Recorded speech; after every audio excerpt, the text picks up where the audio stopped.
Bueno, entonces vamos a iniciar. Una de las primeras cosas, o bueno, una de las, como lo que me gusta a mí iniciar, eh, digamos que esta clase, por así decirlo, es dando a entender un poco de cómo o cuál es la función que tienen los programas de Adobe tal cual, ¿no? Entonces, digamos, si nosotros podemos ver acá,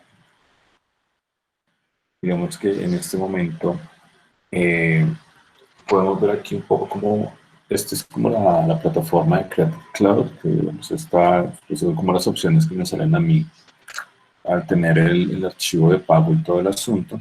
Mi conexión está como lenta y pues para rematar está haciendo una actualización, entonces está más lento, pero bueno. Entonces digamos que en este caso, por acá me aparece una solicitud de alguien que quería entrar. Bueno, entonces digamos que en este caso, si ustedes se dan cuenta, pues acá están como todas las aplicaciones con las que cuenta Adobe, ¿no?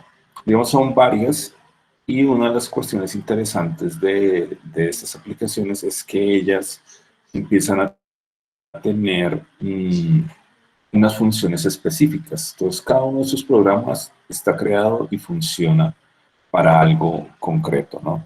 Entonces, si nosotros vemos dentro de las categorías, entonces hay categorías para fotografía, y para diseño, y para video, y para ilustración, para interfaz de usuario y experiencia de usuario, para PDFs, para 3D y realidad aumentada, para manejo de redes sociales y otro tipo de cosas, ¿no? También hay un asunto como con el trabajo de tipografías, fuentes, y esto ya pues, son como otras cositas adicionales que tiene. Por ejemplo, aquí en este parte que tiene que ver como con diseño gráfico, digamos que están como algunas de las principales con las que uno trabaja como diseñador, ¿no? Entonces está Photoshop, que como ya lo había mencionado anteriormente, pues es un programa que está muy enfocado y tiene un manejo súper eficaz con lo que es el manejo de las imágenes, retoque, edición, composición. En algunos casos también se puede ilustrar y hacer algunas imágenes desde cero, desde Photoshop. Es muy práctico para eso. Y en concreto, digamos que su fuerte son los mapas de bits, tal cual, ¿no? Illustrator, que también funciona para hacer ilustraciones, para hacer gráficos, para hacer gráfica, montajes, desarrollo de identidad corporativa, bueno, todo lo que tiene que ver con eso. Pero a diferencia de Photoshop, funciona con el manejo de vectores. Ahorita les explico como con un ejemplo práctico cuál es la diferencia entre el mapa de bits y el vector, ¿no? Tenemos otro que digamos que es con el que también vamos a estar trabajando, que es InDesign, y digamos que InDesign está muy enfocado, digamos que su fuerte es el diseño editorial. Entonces, por eso él dice ahí que es para diseñar y publicar maquetas, ¿no? Desarrollo de maquetas, desarrollo editorial como revistas, periódicos, fanzines, etc. El Acrobat DC, que es como la solución para los PDFs, donde se pueden ver, leer, modificar, etc. InCopy, que es para el trabajo como con varias personas al momento. Es bastante práctico cuando uno tiene proyectos grandes. Digamos que también está el Dimension, que es digamos, una aplicación que no vamos a ver. Digamos que incluso es una aplicación que exige mucho recurso de la máquina porque maneja como 3D y montajes, simulaciones casi que realistas, entonces exige mucha máquina, por así decirlo. Entonces, eso es como eso. Y también tenemos el Bridge, que es como un administrador de archivos de Adobe. Entonces, yo puedo ver todos los archivos que tenga, es bastante práctico y esto, ¿no? Entonces, hoy vamos a trabajar un poco con lo que viene siendo Illustrator como tal, ¿no? Vamos a empezar a entender un poquito, pues, parte como del asunto de la interfaz, parte de lo que uno puede ver acá como en el AI, digamos, como para irse familiarizando las personas que nunca han podido trabajar con este programa y nunca han tenido como la facilidad de trabajarlo o verlo, pero entonces como para llegar y decirles, mire, esto es Illustrator y así funciona, ¿no? Entonces, acá está como la parte de la barra de menú, que ahorita que entremos al programa es mucho más práctico. Digamos, aquí está como la interfaz inicial, ¿no? Vemos donde hay unos archivos que ya he estado trabajando anteriormente. Tiene una parte como de información, digamos, no sé si este sale también en las versiones de no pago, pero digamos que aquí tengo tutoriales y muestras y cosas por el estilo que me permiten a mí realizar el programa, que es muy chévere. Voy a ver si pronto les comparto con algunos tutoriales que están ahí. Tengo documentos que pueden estar en la nube, que ahí se está actualizando porque tiene un problema mi nube con la conexión, creo, y todo esto, ¿no? Pero de lleno, digamos que lo que a mí me interesa y lo chévere como el asunto es llegar a este punto del crear nuevo o abrir documento. Entonces vamos a decirle el crear nuevo. Al momento que se crea un archivo nuevo en Illustrator, pues nosotros nos encontramos con esta pantalla, que es la que me va a permitir a mí generar toda la configuración del archivo que estoy creando. Esas configuraciones del archivo, pues entonces tienen unos fines específicos, ¿no? Entonces en la parte superior puedo empezar a ver cuáles son esos fines, ¿no? Entonces hay archivos que ya están pensados para funcionar en dispositivos móviles. Entonces digamos que por ejemplo acá está el X, el iPhone 8, 7 Plus, 876 normal, iPad Pro, iPad Retina, iPad y algunos otros dispositivos, no todos, ¿cierto? Pero digamos que como que algunos dispositivos principales que son ahí interesantes. Por ejemplo, si yo quisiera trabajar con otro tipo de dispositivo que no está en esta lista, yo lo que hago generalmente es buscar en internet cuál es la resolución de ancho por alto o el tamaño de la pantalla, por así decirlo, en ancho por alto del dispositivo y pues configurar esas dimensiones aparte de acá, ¿no? También tiene para diseño web, digamos, uno de los asuntos es que generalmente aquí uno en Illustrator diseña todas las partes visuales, pero digamos que ya sacar una web funcional desde Illustrator no se hace. Digamos que se puede trabajar ya desde el manejo de Dreamweaver, que es otra aplicación. Pero digamos que aquí hago yo todo el desarrollo, por ejemplo, como se pueden ver en algunas plantillas acá en la parte inferior, hago todo el desarrollo del manejo de la información, cómo sería, cómo funciona, etcétera. Uno de los más importantes, y digamos que es con el que vamos nosotros a estar trabajando este semestre, es en impresión. ¿Por qué? Pues porque nosotros vamos a estar trabajando mucho para poder llegar y generar publicaciones, no solamente impresas, sino que también digitales, pero digamos que vamos a tener mucho enfoque desde el desarrollo de aplicaciones impresas, por así decirlo, ¿no? Entonces aquí miren que pues hay algunos formatos como el carta, el oficio, el tabloide, etcétera, etcétera, y empiezan a generarse como unas opciones de configuración. También tienen opciones para video, películas y video. Vuelve y juega, no es que sea un programa en el cual se puedan hacer películas o editar películas, no, sino que tiene en cuenta los formatos de las pantallas más conocidas, ¿no? Digamos de High Definition, 4K, 8K, etcétera, para llegar y poder definir un poco los tamaños y las resoluciones con las cuales se debe trabajar para ese tipo de dispositivos, ¿no? Igual como obras de arte e ilustraciones, que son, pues digamos que uno generalmente está haciendo mucho este tipo de archivos cuando el diseñador utiliza esta plataforma para la ilustración y tal. Voy a regresar aquí al de imprimir para hacer unas pequeñas comparaciones. Miren, por ejemplo, que aquí cuando estoy en imprimir, toda la configuración del archivo empieza a aparecer en milímetros, en color CMYK y en un efecto de rasterización de 300 píxeles por pulgada. Pero cuando yo paso a web, miren que las dimensiones cambian a píxeles, el color cambia a RGB y el efecto de rasterizado cambia a 72 puntos por pulgada. Entonces voy a explicar un poquito este tipo de diferencias, ¿ya? Y entonces vamos a empezar aquí a configurar un archivo. Para empezar, esto puede sonar muy escuadrero y todo, pero siempre cuando ustedes inicien un documento, lo que sea, empiecen por cuadrar el nombre del archivo y no que se quede con el típico sin título 1, sin título 2, sin título 10, sin título 20, ¿no? Eso les ayuda de cierta manera a que ustedes de entrada empiecen a guardar el archivo en alguna parte, en alguna ubicación, y el programa puede estar haciendo unas copias de seguridad sobre ese archivo o que uno siempre esté como en el plan de estar guardando automáticamente, ¿no? Entonces aquí voy a colocar este de sesión 03 de diseño gráfico y editorial. Y esto es como Illustrator 1.0. Aquí, miren que cuando yo empiezo a ver, pues estas son las dimensiones de mi espacio de trabajo, por así decirlo. Entonces yo puedo trabajar, miren que tengo píxeles, puntos, picas, pulgadas, pies, pies, pulgadas, yardas, milímetros, centímetros y metros.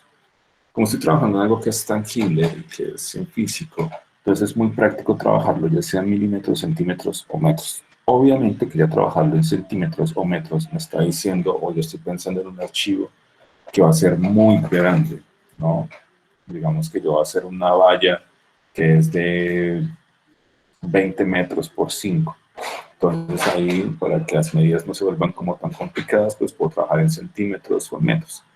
Generalmente yo trabajo mucho con archivos pequeños, digamos como para hacer ilustraciones o hacer marca o hacer otro tipo de cosas, entonces siempre trabajo con milímetros. ¿Cuál es la diferencia? No es solamente una pequeña diferencia como en los factores de tener más ceros al momento de estar trabajando las dimensiones, sino que me permite a mí ser mucho más exacto. Que en el momento que yo trabajo con milímetros, el programa se adapta, toda la interfaz del programa además se adapta y empieza a ser mucho más preciso que si yo trabajara en centímetros y obviamente mucho más preciso que si yo trabajara en metros. Entonces una recomendación siempre es tratar de trabajar los archivos en milímetros para tener una mayor precisión. En este caso vamos a hacer un ejercicio que va a ser de 200 milímetros por 300 para iniciar. Miren que acá yo puedo configurar la orientación. Él me está diciendo aquí en este momento que la orientación es vertical, puesto que el ancho es mucho más pequeño que el alto. Yo podría cambiarlo, entonces aquí en este caso él empieza a cambiar las dimensiones, ¿no? El asunto de las mesas de trabajo son la cantidad de espacios que yo puedo tener en el mismo documento. Las mesas de trabajo funcionan mucho cuando uno hace identidad corporativa o hace cualquier otro tipo de proyectos en los cuales estoy aplicando una marca o estoy aplicando una gráfica a varios tipos de piezas. Entonces, en identidad corporativa, realmente está haciendo, digamos que tiene el logo, después tiene un membrete, después tiene tarjetas personales, después tiene sobre, después tiene por ahí botones o pines, bueno, tiene una cantidad de piezas. Y entonces, para que todo sea mucho más organizado, uno trabaja esas piezas por mesas de trabajo independientes que le permite a uno estar viendo cómo funciona todo el asunto. ¿Ya? Bueno, en esta parte inferior ya empiezan a surgir como otras opciones que a veces son un poco extrañas. Digamos que en el mundo del diseño, el factor del sangrado es unas dimensiones que uno prevé desde el inicio, que uno las tiene pensadas porque se van a perder. Entonces el sangrado siempre es como digamos en este caso uno siempre deja como 3 milímetros de sangrado. El tamaño definitivo un poco más. Eso le permite a uno como diseñador tener en cuenta que ese pedazo se borra o que se va a perder, pero tenerlo pensado porque a veces yo puedo tener una fotografía que vaya en la página completa y para no tener esos marcos como blancos que se generan por dejar la fotografía muy exacta, pues entonces digo, bueno, la dejo 3 milímetros salida de la imagen, de la página, y eso permite que después al momento que se corte o se refile, quede súper bien. ¿Listo? Pues el sangrado, vamos a ver, después vemos cómo se configura, cómo se ajusta y todo eso. Aquí ya empezamos a ver como características técnicas, como les decía. Entonces, tengo el modo de color. Solamente tengo dos modos de color con Illustrator, ¿ya? El RGB y el CMYK.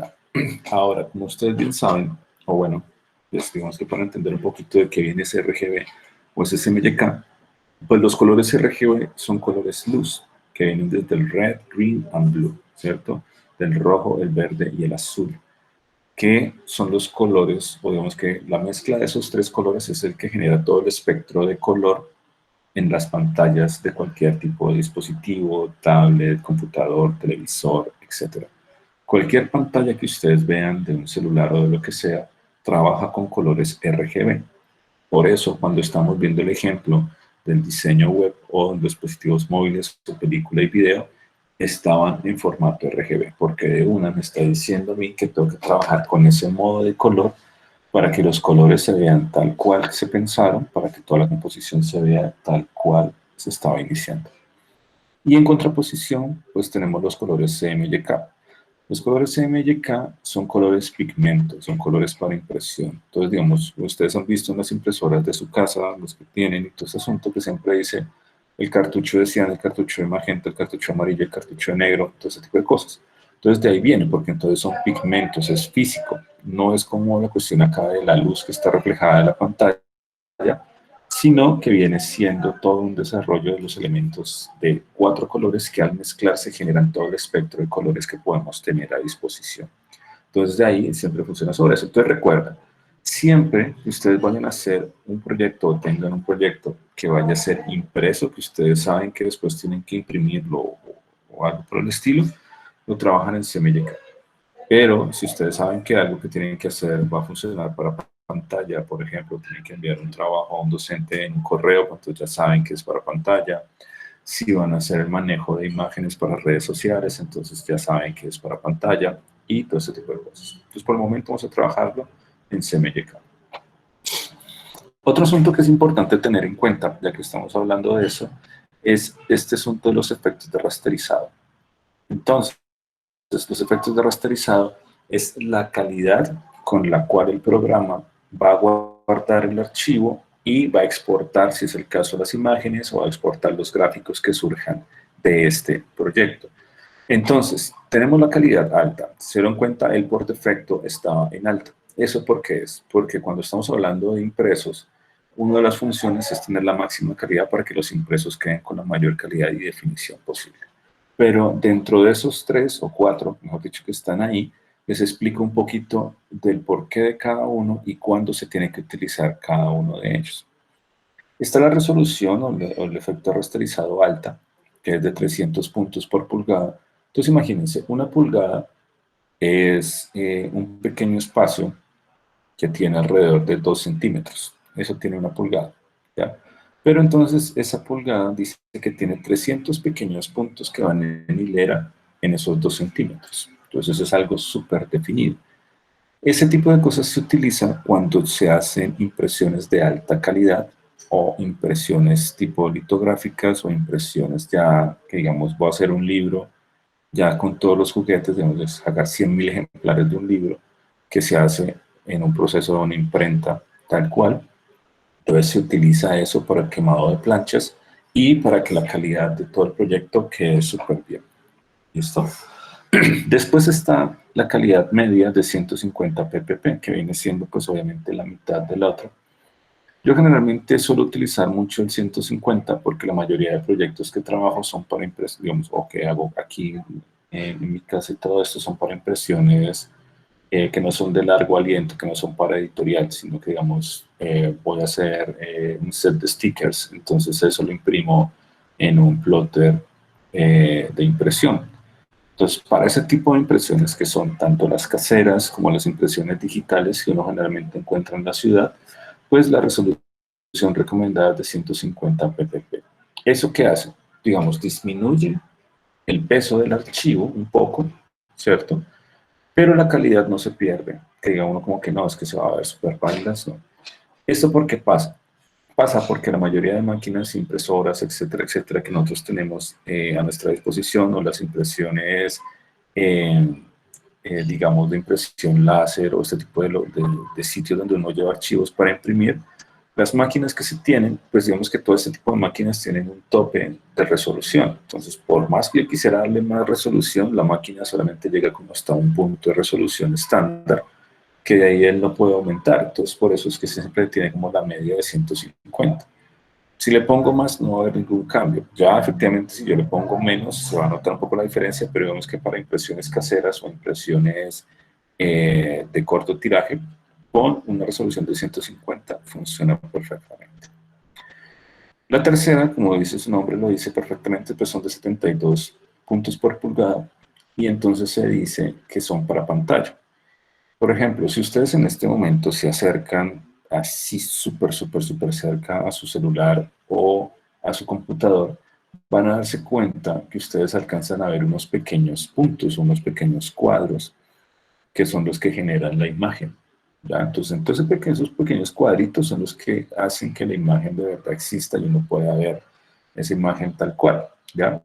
Entonces eso es lo que dice, eso es diciendo en una pulgada hay 72 punticos. Entonces ustedes incluso ahí podrían ver y deberían contar 72 puntos y saber que eso es una pulgada, ¿no? Tanto por, digamos, en el ancho como en el alto. Entonces digamos que por eso se dice que se trabaja para pantalla. ¿Por qué 72? porque generalmente la mayoría de dispositivos o computadores, obviamente que ahora tenemos un cambio con las pantallas de retina y 8K y otras cuestiones que hay que aumentar un poco la resolución, pero en la mayoría de los casos, pasar de 72 puntos por pulgada no genera ningún tipo de cambio en el factor visual. Entonces, en concreto, yo voy a seguir viendo de la misma calidad, así lo tenga en 300, así lo tenga en 150 o así lo tenga en 72, veo la misma cosa en una pantalla. ¿Listo? Porque el tope de la pantalla está en los 72 puntos. Si yo le doy más, él va a seguir mostrando 72.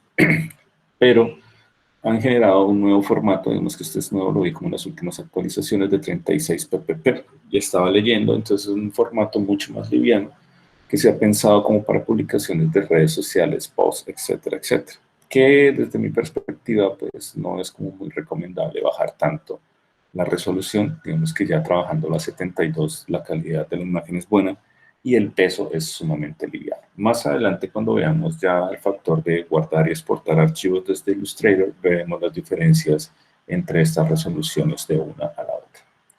Bueno, y por último, en este pedazo, pues tenemos el modo de previsualización. Entonces, este modo de previsualización me permite a mí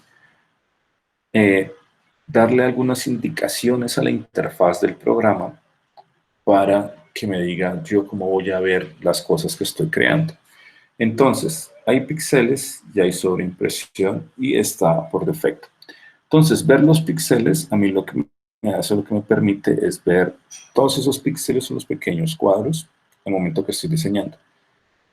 No es muy práctico, pues porque efectivamente una de las funciones de Illustrator como un programa vectorial es poder ver los trazos limpios, no en píxeles. Ahora les muestro con un ejemplo visual qué es lo que pasa con eso. Entonces, digamos, cuando yo lo tengo en píxel, sí genera una ventaja, y es que le quita recursos al programa, digamos que le deja de exigir tanto rendimiento visual, donde libera velocidad de la RAM, donde libera un poco toda la carga que el computador puede hacer para utilizar el programa y hace que funcione un poco más rápido. Entonces, digamos, si ustedes en algún caso ven que su equipo está yendo lento, pues pueden cambiar la visualización y eso va a hacer que recupere un poquito de velocidad. Y al contrario del píxel, pues está el sobreimprimir. Ese sobreimprimir me va a mostrar a mí siempre cómo es que va a terminar eso ya listo, impreso o lo que sea.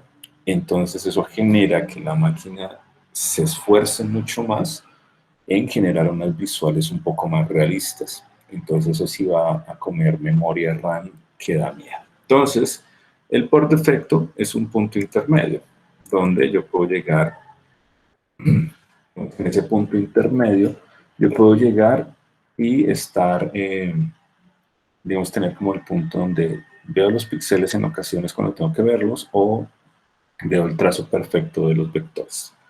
Entonces, ahí por este momento, digamos que es como la primera parte de configurar un poco lo que viene siendo el archivo. Entonces ahí ya le digo crear y entonces nos encontramos con esta primera parte. ¿Listo? Si ustedes lo notan, digamos que el programa tiene como unos sectores, ¿ya? Y en esos sectores pues hay diferentes cuestiones que podemos trabajar y que podemos ver para qué sirve. La primera parte que vamos a ver es como la parte de los menús superiores. Entonces digamos que en el menú superior empezamos a encontrar como todas las cosas normales de un programa. Guardar, cerrar, exportar, imprimir, lo que sea.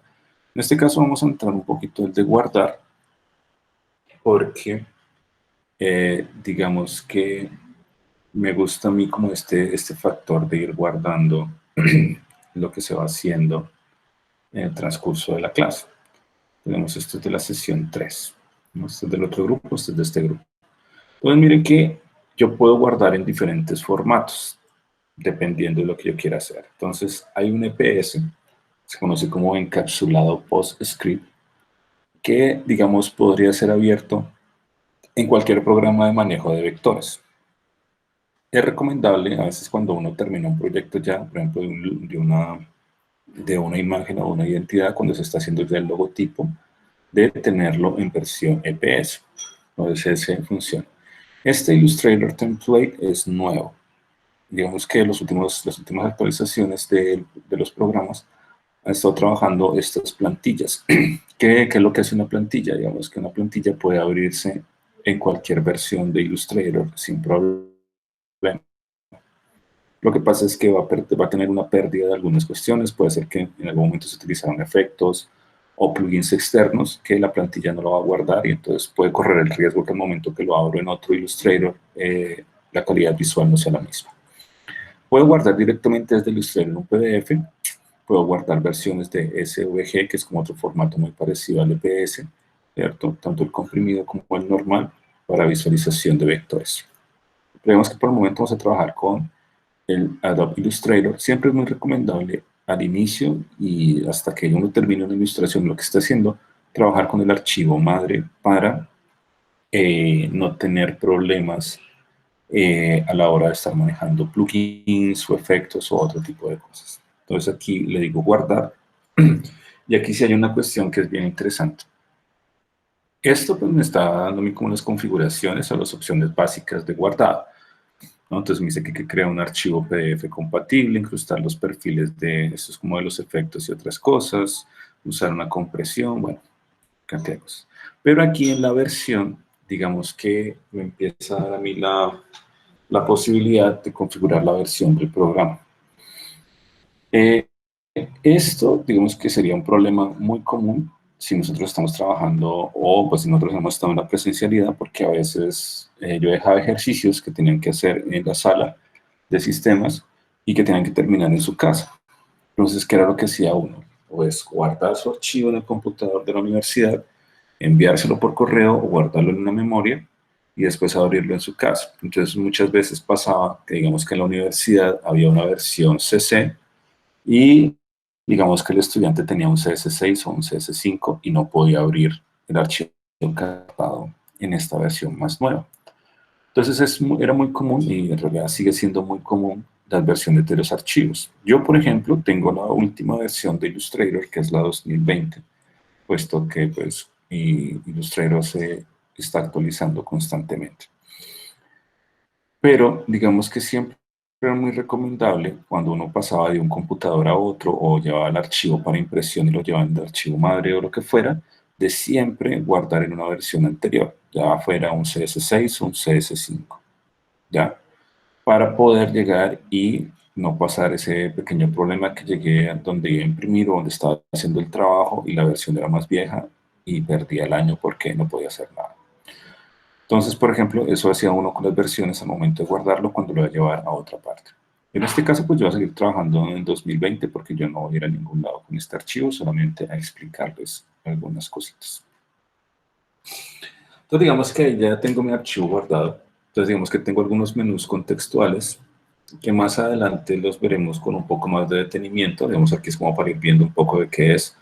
Además, porque son unos menús contextuales muy comunes, ¿cierto? Son muy normales, como con las cuestiones muy básicas de lo que hacemos, hacer, deshacer, cortar, pegar, borrar. Estos ya son como algunos elementos que son más especializados, entonces no se va a utilizar. Algunas cosas de perfiles de color, que digamos que en este caso tampoco lo vamos a utilizar. Entonces son como, digamos que nos quedamos en lo básico, ¿no? En utilizar esto. Por ejemplo, en las últimas versiones de Illustrator y también parte de los programas de la suite de Adobe han estado introduciendo este asunto de la ortografía y todo eso. Yo no soy muy fan de hacer las correcciones ortográficas en el programa. Yo prefiero abrir Word, abrir un bloc de notas, abrir un Pages, lo que sea, y redactar los textos primero en ese tipo de programas donde yo pueda ver si está bien, donde el programa si se me pasó por ahí algún error ortográfico me lo diga y yo lo pueda revisar bien, a hacerlo directamente en el programa. Ustedes no se imaginan la cantidad de problemas de ortografía y de redacción y etcétera, etcétera, que yo veo en trabajos de estudiantes por este tipo de cosas de, no, pues yo le di corregir ahí en ese y no me salió nada. Y sí, pero es que usted se confió del programa y en algunas ocasiones no funciona bien. ¿Listo? Este submenú de objetos, y vamos a ver algunas cosas más adelante cuando ya veamos parte de la ilustración vectorial y todo esto, para qué sirve, toda esa cuestión, porque tiene varias cositas que son bien chéveres y funcionan súper bien. El manejo del texto, digamos que Illustrator también trabaja mucho con textos, y entonces es importante pues llegar y poder ver que están como las tipografías instaladas, las fuentes que recientemente salen, los puntajes de texto, bueno. Aunque esto también, esta vaina del texto, se puede ver en el panel de carácter y es mucho más, digamos que es mucho más organizado y es mucho más fácil de trabajar que la parte de acá. Seleccionar, hay unas cuestiones de cuando tengo elementos para poderlo seleccionar, que pues, más adelante lo vemos, igual como el asunto de los efectos. Algo con los efectos desde Illustrator. Digamos que Illustrator es un programa de ilustración y de manejo vectorial, pero hay algunos efectos que no funcionan muy bien con él y es como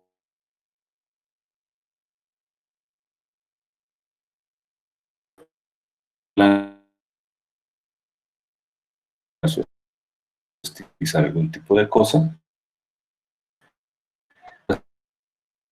no queda fluido, es súper hard. Digamos que los efectos, veremos algunos efectos, eso sí, pero como para entender un poco cómo funciona, más no porque sea para mí no es muy recomendable trabajar los efectos desde Illustrator, sino que trabajarlos, por ejemplo, desde Photoshop, que es, digamos, se ven mucho más fluidos, se ven mucho más bacano entre programas de Adobe. Entonces, como yo puedo jugar, hacer un Profe, se está cortando el y audio. seguirla haciendo, estar mezclado. Profe, Profe, profe. se te está cortando el Sí, audio, ya profe. los escucho. Sí, ya Ok. los escuché. Ahí ya me escuchan bien.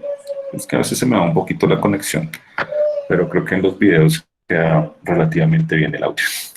Entonces, bueno, como les estaba diciendo, entonces entre programas de la plataforma de Adobe, por ejemplo, estos efectos es mucho mejor trabajarlos en Photoshop y más adelante veremos como algunos ejercicios donde nosotros podamos eh, ver el manejo entre las dos plataformas, cómo se complementan y cómo funcionan entre ellas, que es algo bien chévere.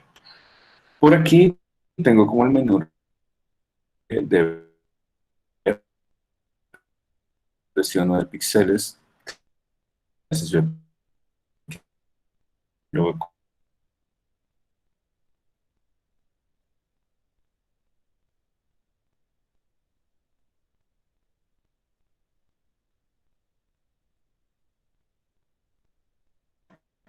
porque aquí ya encuentro, digamos que lo fuerte de Illustrator.